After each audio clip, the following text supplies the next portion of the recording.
भाव येते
आणि बघा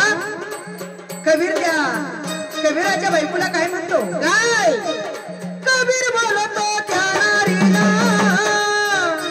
उष्ण करावे कुठे राणी ग उष्ण करावे कुठे कुठे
घालून न्याला राना तवडीत देवन पाजलाय पाना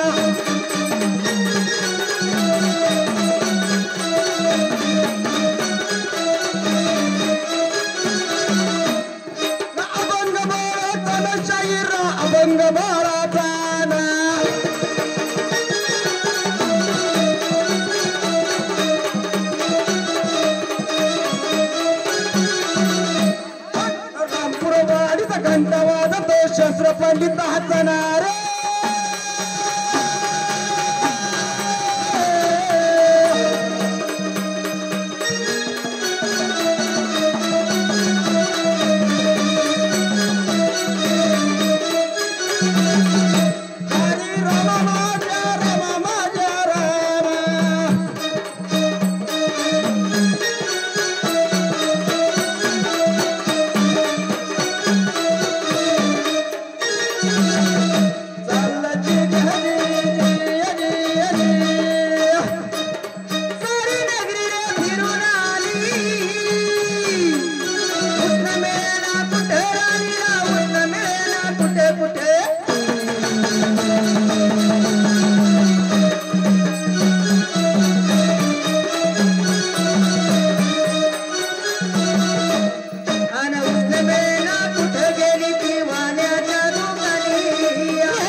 पैसा मी देईन नकवरे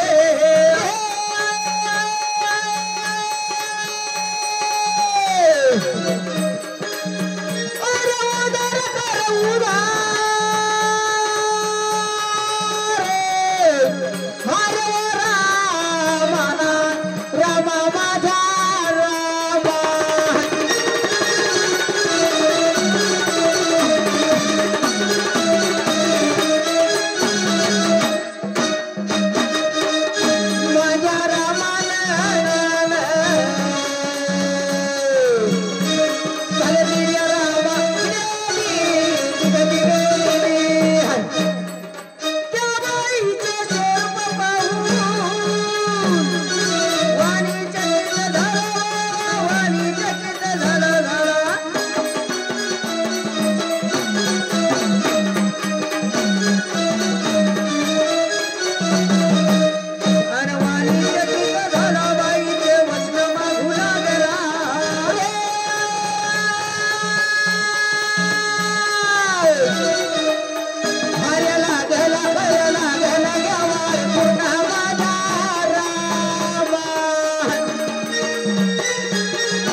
आणि कबीराच्या घरी संतजन आले होते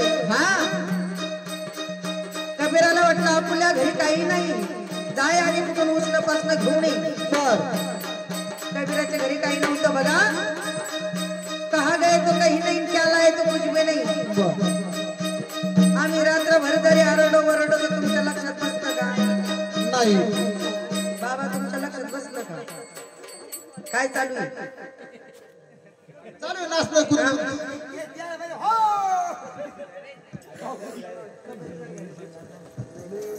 म्हणजे कबीर मुस्लिम धर्माचा होता पांडुरंगाची सेवा त्याला होती बरोबर आहे का नाही पांडुरंगाची सेवा त्याला असताना त्याच्या घरामध्ये काही नव्हतं भगवंताची भक्ती होती भगवंताची भक्ती होती बर ते म्हणजे असे टिंगटांग करीत नव्हते मग काय झालं कबीराच्या बायकोला सांगितलं जाय आधी सारी नगरी फिरून उष्ण पासन घेऊन या आपण संत जनाला भोजन करू भोजन केल्यानंतर त्यांच्या मार्गाने जातील पण निर्मुखी आपण जाऊ देणार नाही म्हणून कबीराच्या बायकोनी संपूर्ण नगरीमध्ये फिरली पण तिला कोणी उष्ण दिलं नाही चालता आणि बोलता त्या वाणी काकाच्या दुकानावर गेली आणि सांगितलं काका मला शिदा उधार द्या मी तुम्हाला पैसे सत्वर आणून देईन बर पण त्या वाणी काकाने त्या बाईचं स्वरूप पाहून सांगितलं बाई मी तुला शिदा देणार पण मला तुझे वचन दे कबीराच्या बायकोने सांगितलं काका वचनाचं काय तुम्हाला भात करून खायचं का तुम्ही मला शिदा द्या मी तुम्हाला सत्वर पैसे आणून देणार बर पण बघा गरीबाची कधी बायको असली का सबकी भाभी गरीबाची बायको सबकी भाभी सांगितलं काका माझे वचन घ्या पण सीधा मला द्या माझ्या घरी संत जन आलेले आहे निर्मुखी गेलेली ही पाहिजे कबीराची बायको खूप सुंदर होती आणि बघा सांगितलं बाई मी तुला शिदा देणार पण मला तुझे वचन दे सांगितलं काही हरकत नाही माझे वचन घ्या पण मला शिदा द्या त्या काकाने काय सांगितलं बाई मी तुला शिदा देणार तुम्हाला वचन दिले त्या अर्थी जमाना गेला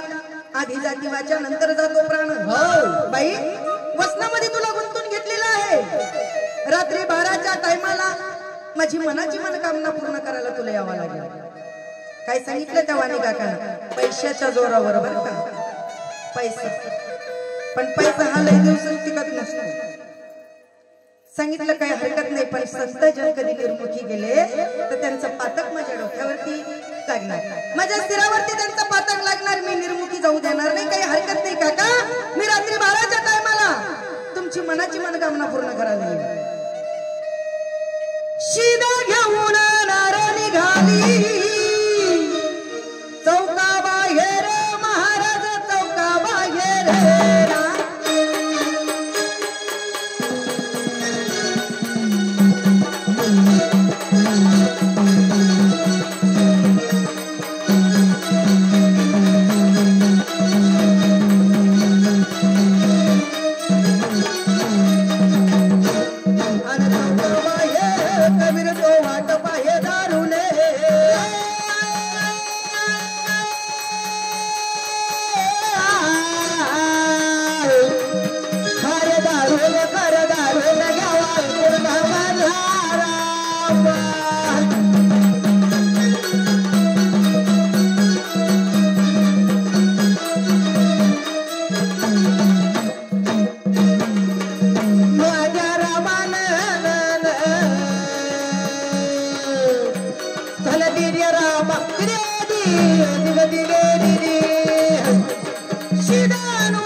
कबीराने सहज विचारलं राणी महिना आपल्या घरामध्ये काही नव्हतं तू शिदा आणला कुठून कबीराच्या बायकोने सांगितलं महाराज अहो ह्या शिद्यापायी माझं शरीर विकलं हो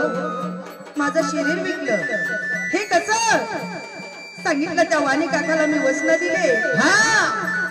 आणि त्या वाणी काकाने सांगितलं बाई रात्री 12च्या टायमाला माझी मनाची मनोकामना पूर्ण करायला यावं लागेल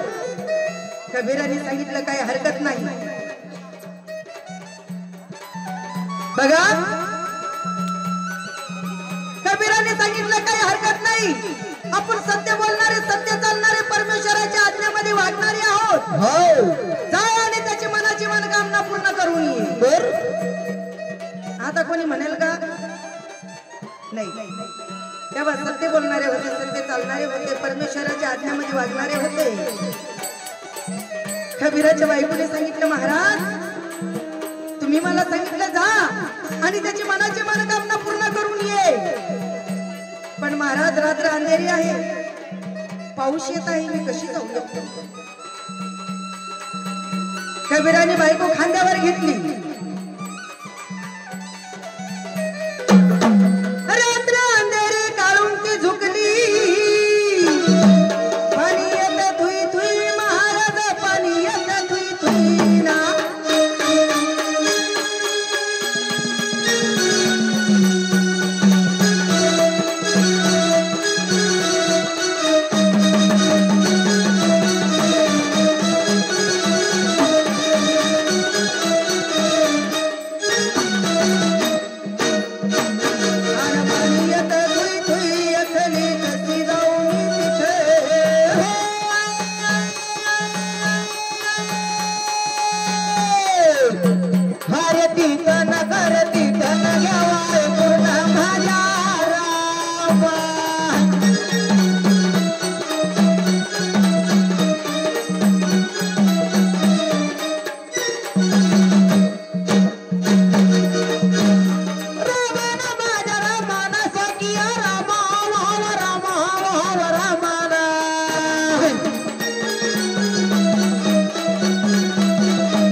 फेड करायला मी आलेली आहे. वाणी काकाला वाटलं वरून पाऊस येत आहे, बाईचे पाय चिखलाने भरलेले असतील म्हणून झारी भरून पाणी आणलं त्या वाणी काकांनी बर आणि घाई घाई दरवाजा उघडा आणि सांगितलं बाई तुमचे पाय भरलेले असतील चिखलाने तुम्ही पाय धुवून टाका बर कबीराच्या बायकोने सांगितलं काका माझा नवरा एक वचनी जातीचा मोमीन महाराज जातीचा मोमीन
कबीराच्या नावामध्ये एवढी ताकद एवढी शक्ती होती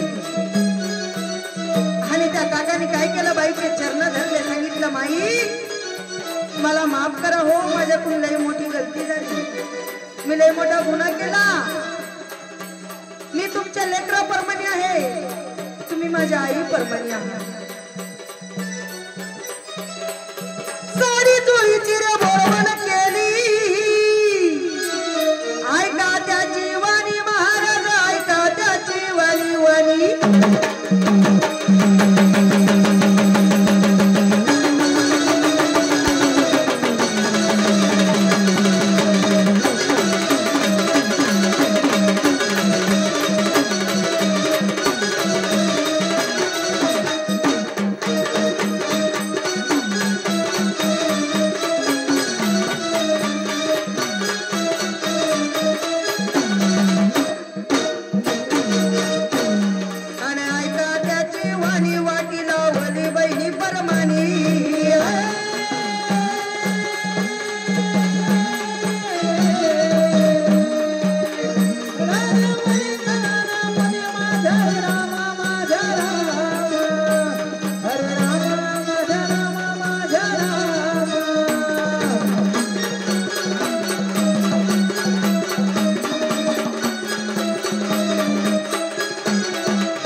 हो